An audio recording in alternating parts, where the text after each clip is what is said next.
Okay, so here we are at exercise number 3. My third favorite exercise is a squat. This is a very functional movement.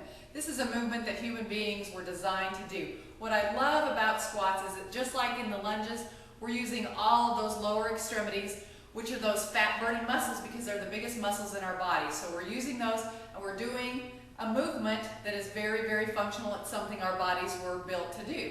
So a squat is nothing fancier than behaving as if you were going to sit down in a chair that's right behind you.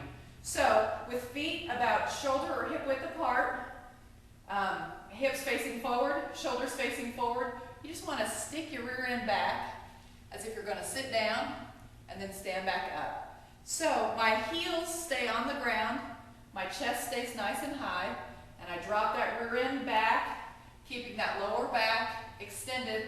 We don't want this, we don't want that butt tucked. Butt is back, chest is high, sit it down, stand it back up. Sit down, stand it back up. Now, you can do that without a marker. I was just showing you how to do it as if you were sitting in a chair, but most of the time when we do squats, we do it without anything there. So if you want to just take it down as low as you can, back up. Now, when you're just beginning, you can only get to here because you've got some knee issues or your legs don't have that strength yet, that's okay. That is just fine. You're still going to get that work. Just stick that rear end out, sit it down, stand it back up. As you get better and better at it, you can drop that rear end a little bit farther and a little bit farther. Squats, they're my third favorite exercise. Okay, my fourth favorite exercise involves that upper body again, and it's dips. I love these because you can do them anywhere. They strengthen those arms, they stabilize through the shoulders, they use that core. Dips are great because it does so many different things in such a short amount of time. So let me show you how to do a dip.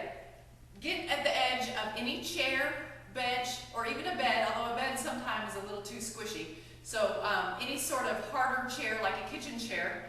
And you want to put your hands forward, right on the edge, knees bent at a 90-degree angle, and your rear end right against the edge of that chair. So now my abs are nice and tight. I can feel my chest is tightened up a little bit, my shoulders to stabilize, and I'm just going to drop it down like I'm scratching my back against the edge of that chair, and I'm going to push straight up. Now I want to make sure my elbows are going backwards, not out to the side like this, but going back as true as I can make them do that.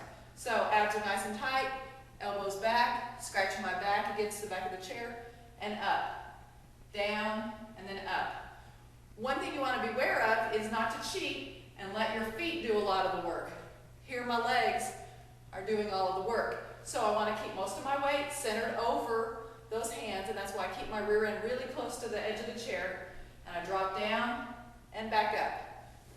Those are dips. They're my fourth favorite exercise. Okay, so here we are at magic number 5. My fifth favorite exercise focuses really deep on that core. We're working all those abdominal muscles, but specifically those obliques, those muscles right along here that create that nice shape through those abs that we all want. This exercise I call mermaids. Now I don't know what it's really called, but it has always reminded me of a mermaid up on a rock. So that's what I call it. My clients are used to that, and fun girls love that kind of name. So let's do some mermaids. Sit on the edge of a chair, or you can do this on the floor too, or on a bed, anywhere that's comfortable, and you want to rock back so that you've got your hands behind you. Pull those feet up, keep those knees together, feet together. Now I'm engaging my abs, and I want to take my knees from side to side, but basically leave my feet right in the center. So I'm going to push those knees down, back to center, push those knees down over here, back to center. Knees down, knees down. So side to side, really using those obliques as that body turns and controls those knees going to both sides. So there you have it. Number one exercise was a lunge. Number 2, push-ups. Number 3, squats. Number 4 were dips. And then we have mermaids.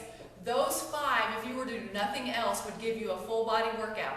So as I said before, anytime you're pressed for time, start with those exercises, throw in 3 sets of 5, 3 sets of 10, whatever you can do before you run off to work or before you go to bed, and you're going to get that full body exercise in. Or if you want to make a bigger workout, just incorporate those, sprinkle them in through a much larger regimen, and you're going to get that full body, great work that's going to burn calories and trim that body and make it look awesome. Thanks for joining me, Fun Girl, and I can't wait to see you again.